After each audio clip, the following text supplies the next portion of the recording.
Today we are going to talk about New Year's resolutions. Have you ever been that person that has made that resolution only to break it within the first week or two of January? I see it over and over again at people. The year starts out and they're like, man, 2024 is going to be the best year ever. 3 months into it, oh man, the year's going downhill. All this bad stuff's happening. By the end of the year, it's, man, 2024 is the worst year ever. I can't wait for 2025.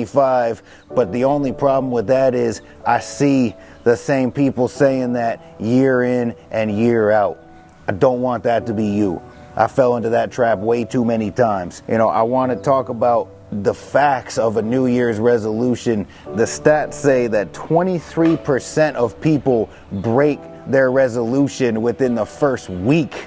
The first week, y'all. And it says only 12% of the people make the change long term. Like, that's crazy.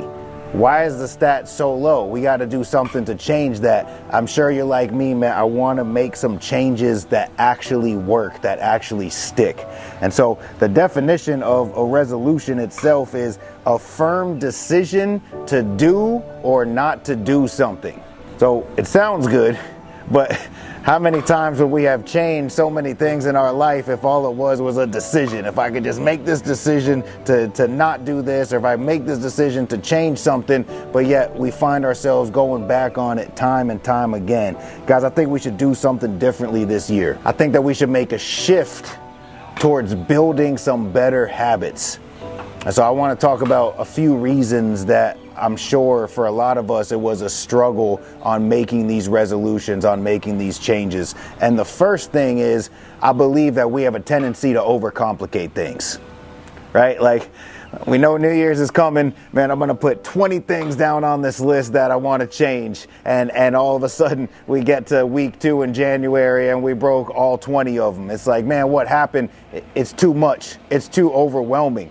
How about we just make one commitment to work on one habit instead of overwhelming ourselves with 20 different things that need to be changed, right? I don't know about you, but I'd rather win in one area than lose in 17. So how about we just pick one thing? What's one thing that's really been bothering you this past year? Just one thing that you know you've been prolonging on making that change in, and let's just pick one thing to start doing a little bit of work in, right? Next is, I believe for a lot of us, we don't have a well thought out, laid out plan on how this change is going to happen. You can't win a war and just say, hey, you know what, I'm just going to go invade this country and let's just wing it and see what happens. It's not going to work out well, right? No, you have to have a plan, right? You have to think about it beforehand. That this is the goal that we want to hit. This is the place I'm trying to get to. Now I got to know what are the little steps that I'm going to take each day in order to be able to get there, right? If we want to lose weight, we got to have some type of diet plan in place. We can't just wing it every single day. If we want to lose weight, we got to have scheduled meals. In other words, I got to know what are my times that I'm going to eat all my meals at. If we want to lose weight, we got to have meal prep. We got to prepare the food ahead of time. We can't just wing it on the fly, because I promise you, I've done that way too many times, and that's when I pick the unhealthiest foods. I make the worst choices when I'm trying to rush, I'm trying to fit it in. But I notice if I take that time to prepare the food ahead of time, I get a much better result, because I got the grilled chicken, the rice, the vegetables all portioned out, ready to go, so I could just grab it and bring it with me. Right? We got to have a well thought out, a well laid out plan. The final one is, this is the big one, guys. Why? Why do we want to make this change? If we're just saying, man, I want to lose weight because my pants don't fit the same way that they once did, that's probably not going to be a good motivator in order to make this change long term. Guys, whatever it is, we got to know why. I think for a lot of us, if it was in recovery, if it was our sobriety, man, the change finally occurred when we realized this is not the way I want to be living. I'm tired of hurting myself and everyone around me. I'm tired of losing. And so this is why I know I need to change my life and start doing something different.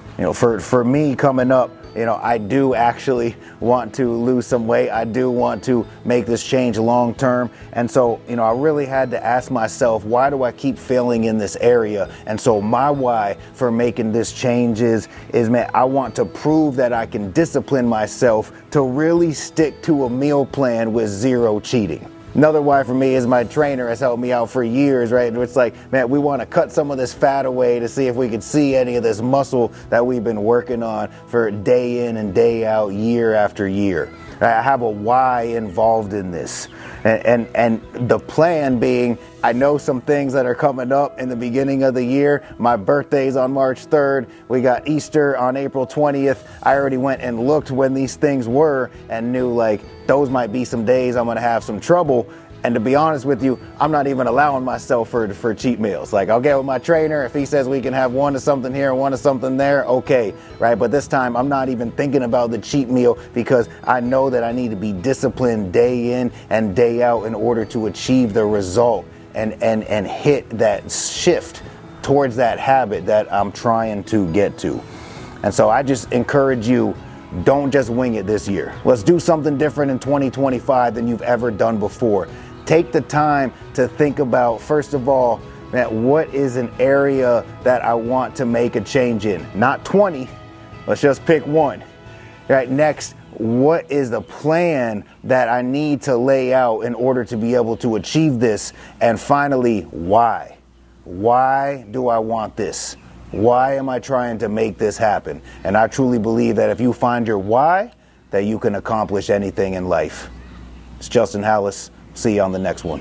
You got to start seeing yourself the way that God sees you. Freed us from the slavery of addiction. Bless us in so many ways. Like it talks about in the Bible, that unity that's going to bring people to Christ. When you pray those prayers from a place of desperation, no matter what is going on in my life, God has this covered.